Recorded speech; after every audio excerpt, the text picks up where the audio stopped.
It is hot. That is the best way to start this episode. Me and Minnie here are dying of the heat.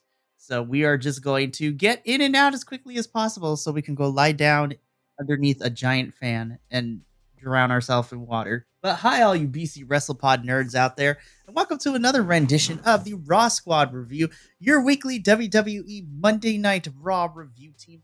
I am one of your hosts, El Jefe, and joining me this week, making a special guest appearance out of the basement, is Minnie. I'm surprised to see you here, but... Oh, no, Lucha Dome went to celebrate with Nick Nemeth after he won Triple H's belt from Gosh, yeah, that's a whole conversation the TNA boys and I are going to have on Friday with Nick Nemeth being your AAA champion, so we shall see about that. But we are here to review the Monday, April 29th edition of Monday Night Raw. This is night 2 of the WWE Draft. And if you haven't seen the SmackDown review, we're probably going to be repeating ourselves a lot and echoing a lot of what we said in the SmackDown review. So this episode was there's only like one or two like surprise things that happen. Everything else has been very similar to how Raw was. Yeah. Obviously, we have 6 rounds of picks this time instead of 4 that we got on SmackDown. And honestly, the real winner was NXT. Honestly, the real winner of this draft was NXT. But we'll talk about like what the final main roster look like at the end of the episode. And we're also going to be doing Backlash because I'm pretty sure we're going to get through this episode of Monday Night Raw really quickly. And then we're just going to do our predictions for Backlash at the end of this episode. So look at the timestamp in the description to figure out when those are. So let's us begin. So before we get our first in-ring segment, we cut to the parking lot where the Judgment Day ends up rolling up. Oh my gosh.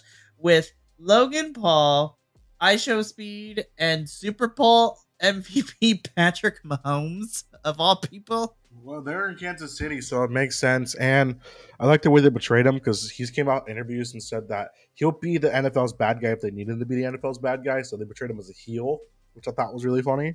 Yeah, which was the weirdest scene to watch all these people roll up. I was like, well, alrighty then. Michael Cole and Pat McAfee get onto the microphone and they basically run down, the results of what happened on SmackDown with the draft, and that we get the shots at the War Rooms again, which, is a thing that happened. Guys, we're going to be doing all these trades and everything like that, as in everybody staying on the same roster. Oh my gosh, we'll talk about it because I believe someone pointed out that between 2 nights, I think out of all the superstars that they have across the brands, only 17 people switched to brands, which is not a lot considering the big roster that we have. But we'll get to that in a little bit because we got to talk about what opened up Monday Night Raw this week, where we had Becky Lynch kicking off the show.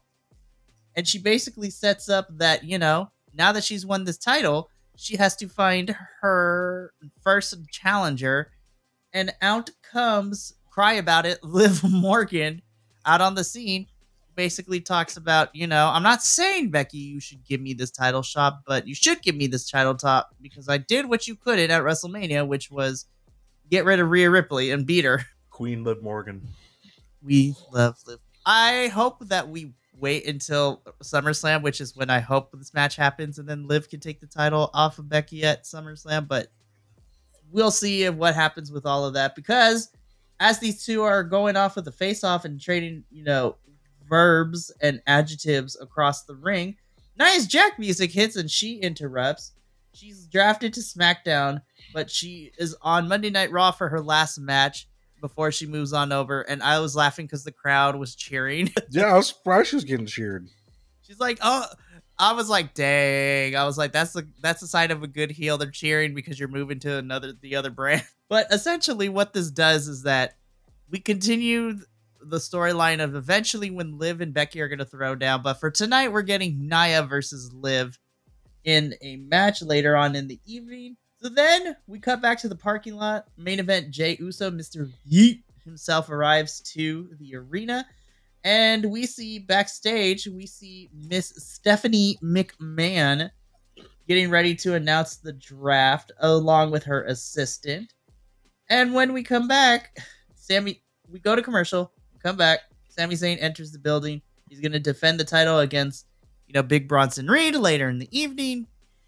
Again, I'm like I'm skimming over a lot of this because not a lot happened in terms of like matches and storylines because everything was around the draft, which we get into the first round. So presenting the draft picks here for round one, we have Stephanie McMahon and her assistant doing these things. So just to kind of run through everything, the first pick in round one, Raw's number one pick, the first pick for Raw in round one is Imperium, which was noted that is only Gunther and Ludwig Kaiser. Giovanni Vinci is no longer with Imperium, so he gets drafted separately, but Imperium gets drafted to Raw.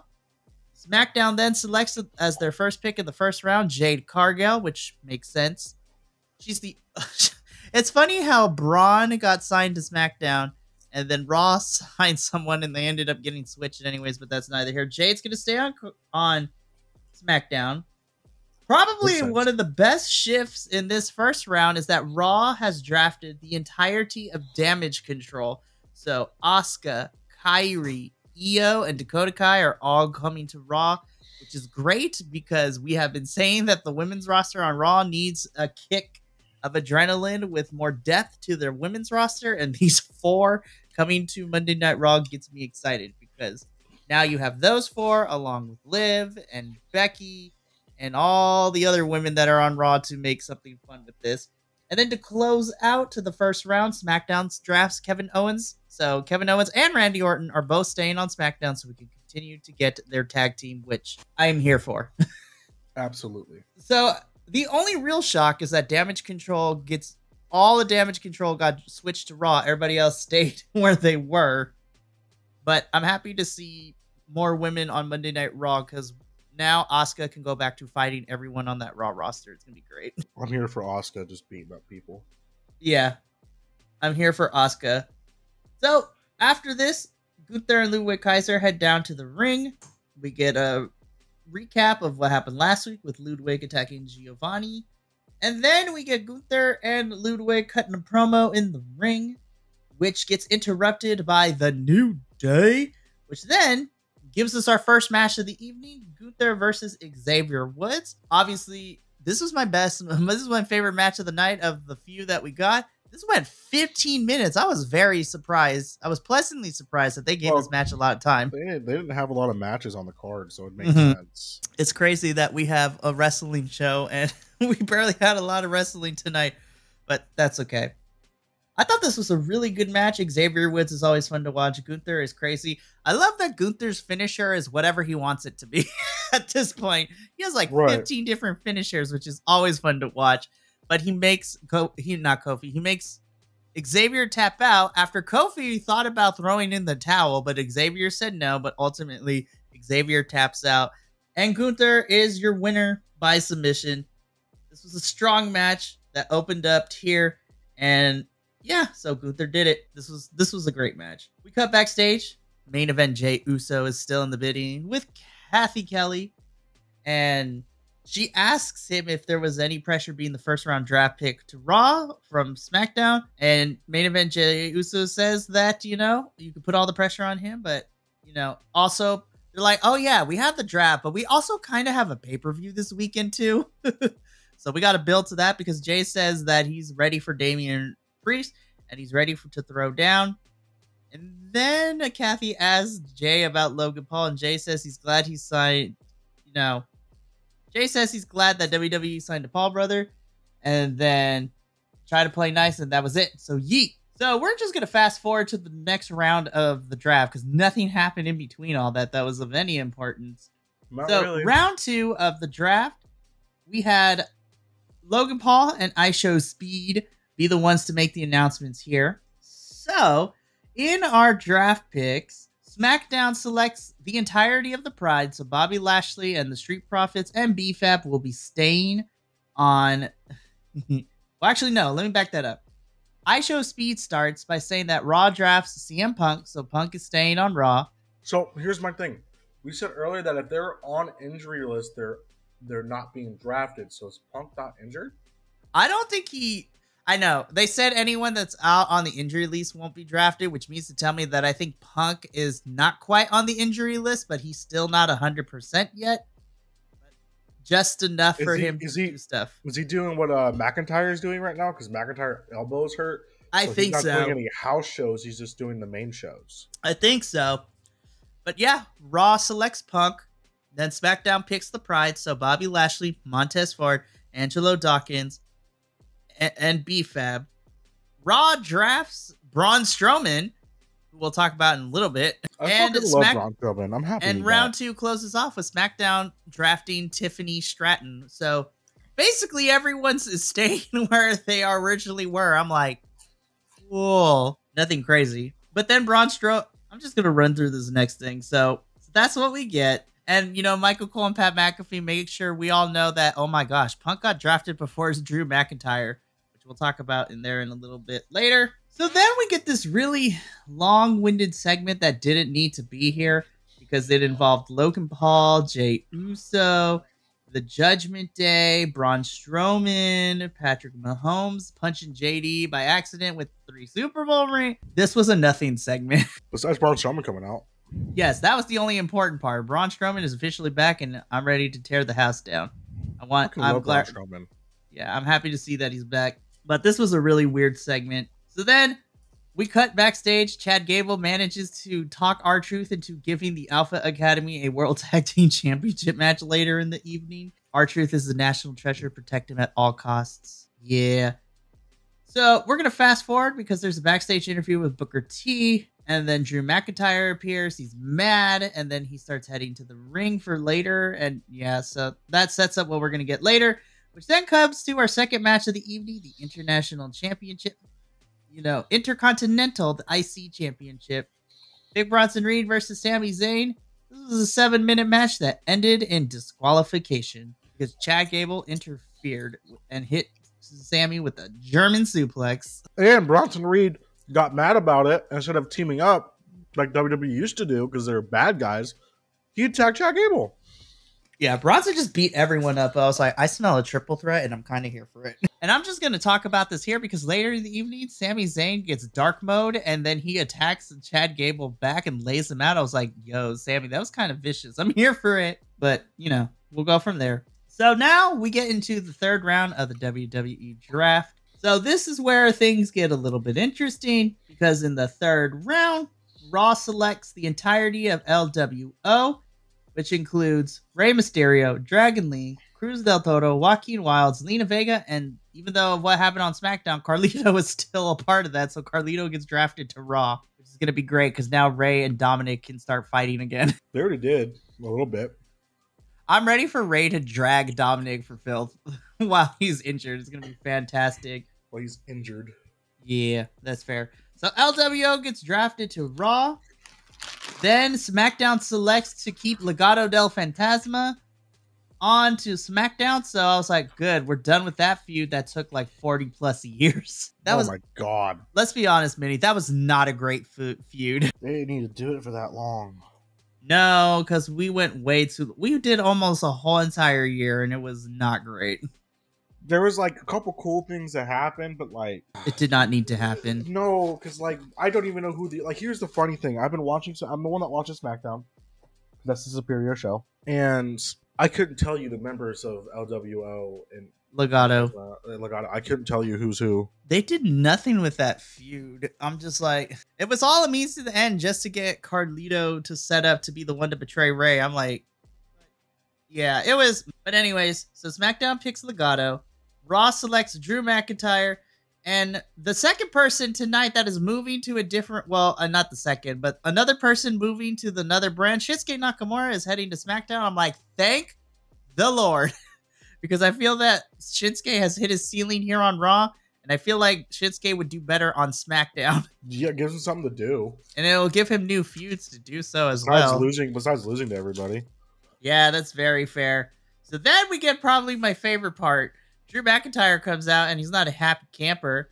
And so Drew cuts a promo, and then CM Punk's music hits, and CM Punk is in, you know, one of the luxury boxes. It's like, I'm right here, you little bitch. PG era is over. Yes. This was so good. So they continue to go back and forth on the mic. Drew McIntyre is irate and heads backstage to go up to the box. Ron Simmons is around and just says, damn. It's fun. So we cut to the locker room where Maxine is with the rest of Alpha Academy and Otis and Akira Tozawa. Chad Gable comes in and, you know, Maxine tries to say that she eliminated 2 people in the Battle Royale, and Gable, you know, still doesn't celebrate mediocrity, and that Otis and Akira Tozawa need to win this championship tonight. Spoiler alert, they do not. And funny enough, Ivy Nile comes in, is stunned by what she saw, and pulls Maxine to do a warm-up for a match. So I was like, I would love to see Alpha Academy and the Creeds with Ivy kind of go at it for a little bit. Is either that or the Creeds are going to join Chad Gable? Maybe. Who knows what's going to happen with this. Then we get my favorite tease of a feud that we could possibly get, because Kathy Kelly is backstage with Braun Breaker, who got drafted to Raw from SmackDown. Breaker says that, you know, he's excited to be in here on Raw. And then he gets interrupted by fella Sheamus. Give me this match now. Give me this match now. I don't know who would win. I don't know who would win either, but they destroy the hell out of each other, and I'd be here for it. That's what we all want to see.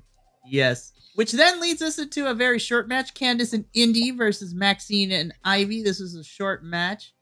You know, Maxine pulling out an ankle lock, which I was like, heck yes, you go, Maxine. But it was not enough, because Indy sends Ivy into the ring post to distract Maxine, and Candice is able to get out of the ankle lock to send Maxine into the ropes, and then hits the Wicked Stepmother for the win.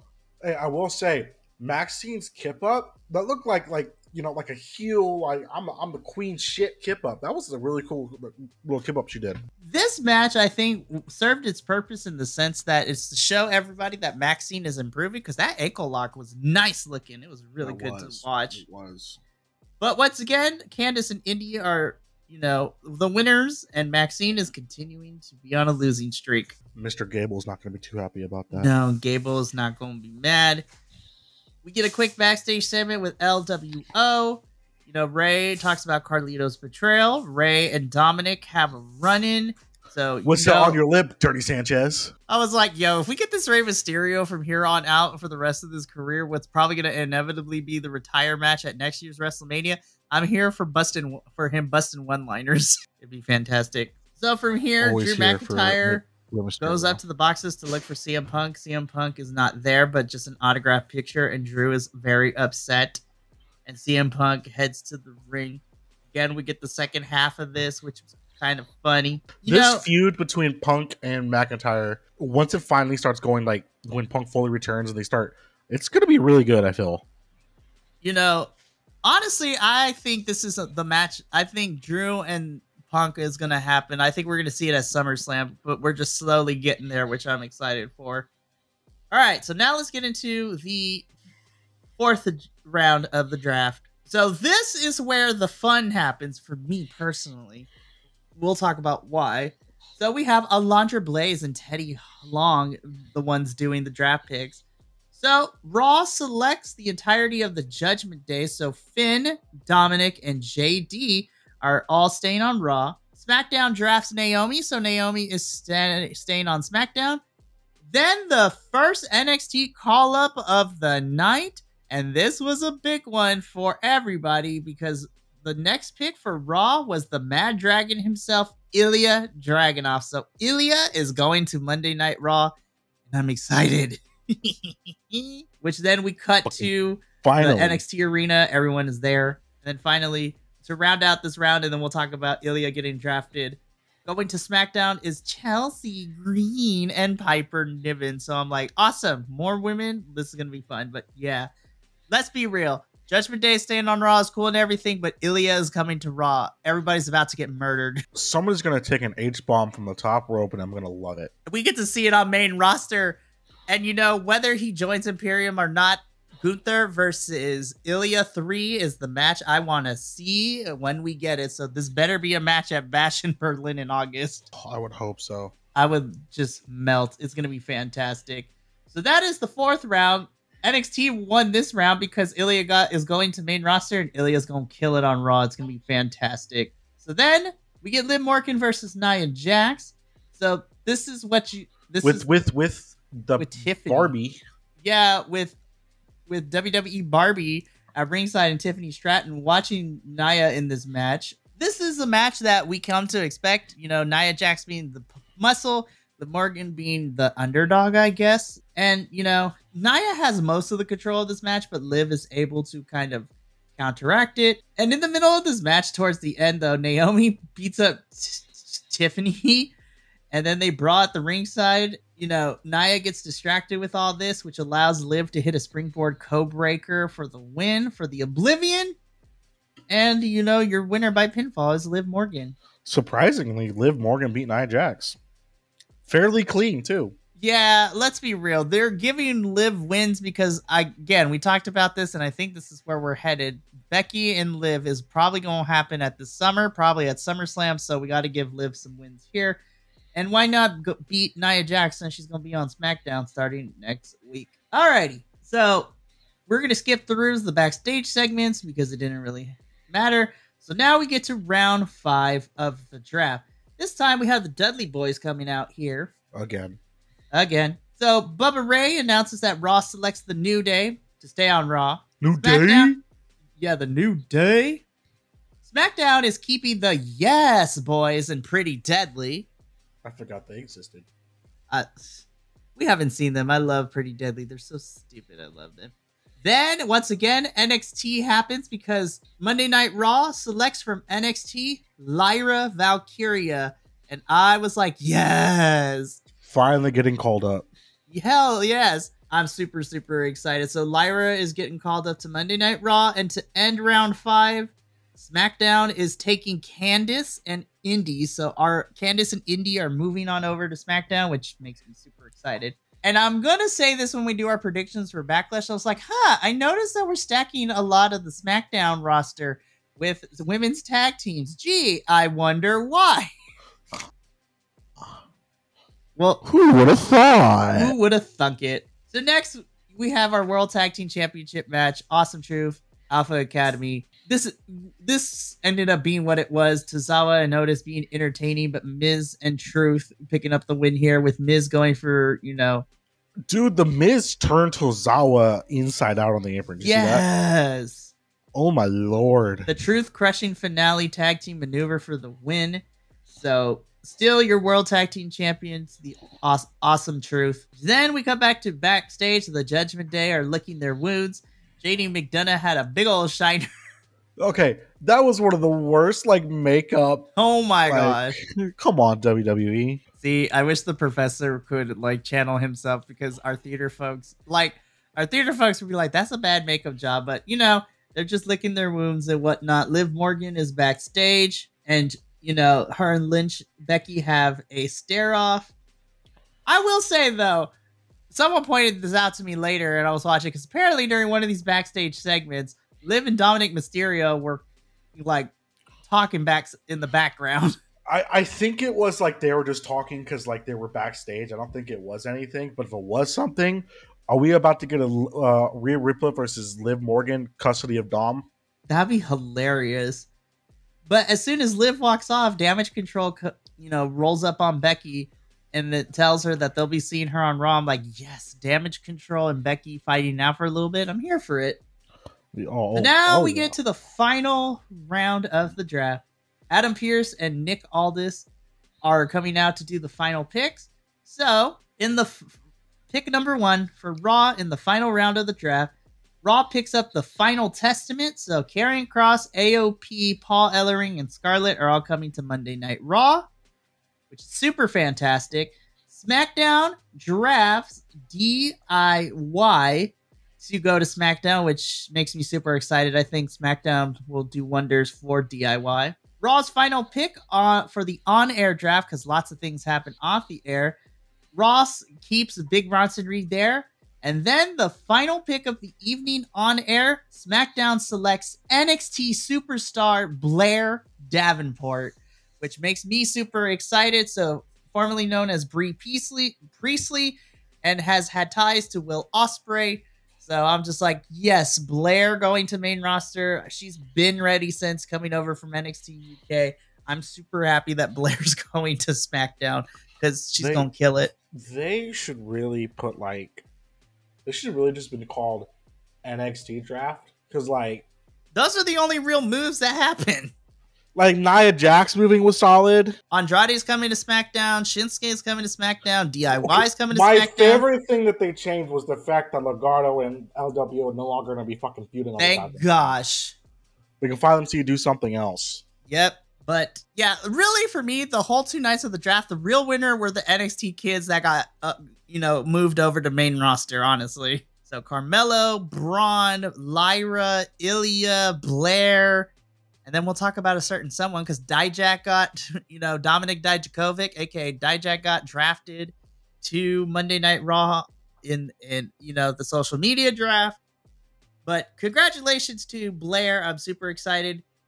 Now we get into our main event. This is a messy 6-man tag. Jey Uso, Ricochet, and Andrade taking on the Judgment Day. This was messy.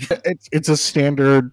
It was the standard 6-man WWE match. They always put on good ones. It was messy. It was chaotic. It was great. Your faces end up being the winners here. So Jey, Andrade, and Ricochet win. It sucks a little bit. They put a lot of emphasis on Jey when they were like, "Yeah, Jey, big dude. What about your champion?" They're like, "Oh yeah, I forgot. He's fighting Damian this upcoming weekend in France." I'm hoping that when it comes to what's going to happen is that Damian is going to win, and is just going to go from there when it comes to his reign. That it's showing that he beat main event Jey Uso. That is very fair. So yeah, main event, Jey Uso, Ricochet, and Andrade pick up the win here. This ends, Monday Night Raw. So really quickly, we'll go through our final thoughts, give our ratings, and then we're going to do 2 things. We're going to go over the final rosters for Raw and SmackDown, and then we're just going to jump straight into our predictions for Backlash, which is literally in a couple of days. WWE forgot they had a pay-per-view, so they're just like, here. So my final rating for Monday Night Raw, I'm going to give this like a 7 out of 10. I love watching the draft, though. I give this a 6.5, honestly. Yeah. Because nobody changed anywhere for the most part. What is the point of the draft? This was it was just like SmackDown. It's entertaining. Here's the draft. Backlash. Yes, 6.5. All right. So before we go into our predictions for Backlash, like I mentioned, we are going to quickly go over the final rosters for Raw and SmackDown. So I would like to thank the internet and WWE for actually putting these placards art. So this is going to be a little bit, so bear with me. So we're going to start with Monday Night Raw. So the final roster that is going to be finalized in place starting this upcoming Monday after Backlash. Your roster for Monday Night Raw is as follows. Your World Heavyweight Champion, Damian Priest. The Women's World Champion, Becky Lynch. The Intercontinental Champion, Sami Zayn. Your World Tag Team Champions, Awesome Truth. So those are the champions on Raw. Then the rest of the roster is main event Jey Uso, Seth freaking Rollins, Braun Breaker, Liv Morgan, Ricochet, Sheamus, Alpha Academy, NXT's Kiana James, Shayna Baszler, Zoe Stark, Alba Fire and Isla Dawn, Ivar, Imperium, Damage Control, CM Punk, Braun Strowman, LWO, Drew McIntyre, Judgment Day, the Mad Dragon, Ilya Dragunov from NXT, The New Day from NXT, Lyra Valkyria, The Final Testament, Big Bronson Reed, Natalya, Kaden Carter and Katana Chance, Odyssey Jones, Dijak, The Creeds and Ivy Nile, and then finally, moving over from SmackDown, the New Catch Republic. So Tyler Bate and Pete Dunne are going to be on Raw. I'm like, woo! Nice. So those are your Monday Night Raw.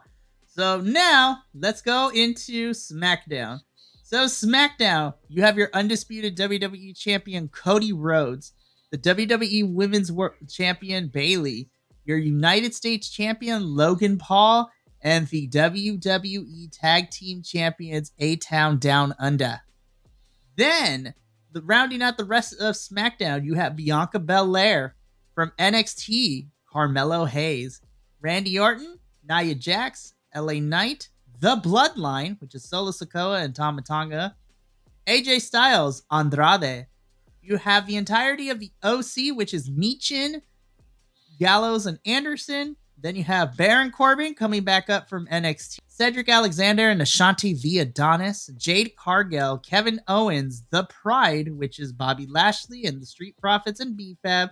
Tiffany Stratton, Legado del Fantasma, Shinsuke Nakamura, Naomi, Chelsea Green and Piper Niven, Pretty Deadly, Candice LeRae and Indy Hartwell, DIY, Blair Davenport, Apollo Crews, Giovanni Vinci, and Tegan Knox. So obviously Raw got more wrestlers than SmackDown, but hey, honestly, I feel that this is a fair spread across where everyone's going. Here's just hoping that main roster uses everybody. So those are your final rosters.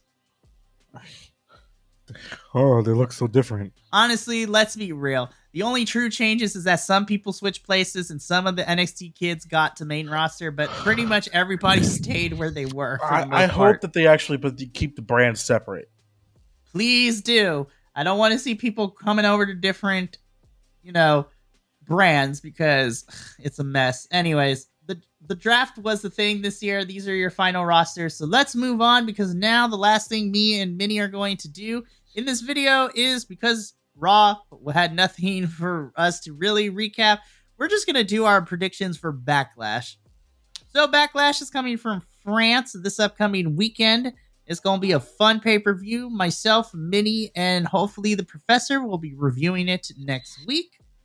But we got some things to talk about, and we're just going to go through this. So currently, as of right now, we only have 5 matches scheduled for Backlash, and 4 of them are championship matches, with 1 of them not. So we're going to start with the non-title match first, and that is going to be our tag team match of Kevin Owens and Randy Orton taking on the Bloodline of Solo Sikoa and Tama Tonga. I'm going to be all the way honest, Minnie. The Bloodline, I think, is winning this one. They kind of need to win this one. Yeah, and I think Kevin Owens takes the pin. Yeah, unfortunately. It's gonna be here. I think Kevin Owens and Randy are gonna win, but they're gonna win via disqualifications. I think this is where Jacob Fatu comes in. Ooh, yes, I'm here for Jacob Fatu because he's been signed. We just don't know where he's at yet. That is very, very fair.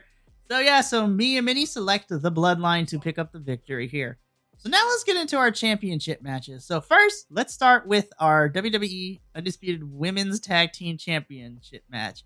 So we got the Kabuki Warriors, Asuka and Kairi Sane, taking on Jade Cargill and Bianca Belair. Kabuki Warriors was black. What'd you call them? Black Girl Magic? Black Girl Magic. They win. Black Girl Magic wins. Yeah. I kind of don't see...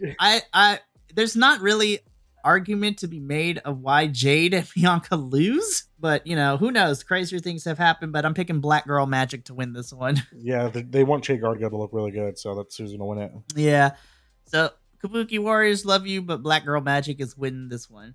So next, let's go into our triple threat for the WWE Women's Championship match. Bayley defending her title against both Naomi and Tiffany Stratton. I think this match is going to be baller, but I'm picking Bayley to retain. There's no reason why she shouldn't retain this earlier. No, it's too early. Though I think it's going to be one hell of a match. And honestly, I think Naomi's getting pinned in this one because I think Bayley and Tiffany is going to be the feud for the summer. Right. Which I'm actually kind of here for. So in probably what's going to be the semi-main event, we have our WWE World Heavyweight Championship match. Damian Priest defending his title against main event Jey Uso. I think this match has the potential to be awesome, but I'm picking Damian Priest to retain. As long as Jay does, Damian Priest always puts on a banger. Jay, 95% of the time, always puts on a banger. Yeah, I'm giving you -5% because that goddamn WrestleMania match, Jay. But he normally puts on bangers, so I think this is going to be a great match. Yeah, I'm gonna give it to Damian Priest, or it's going to turn into him being a transitional champion for Jay, and it's going to turn into more Judgment Day shenanigans, and with him leaving.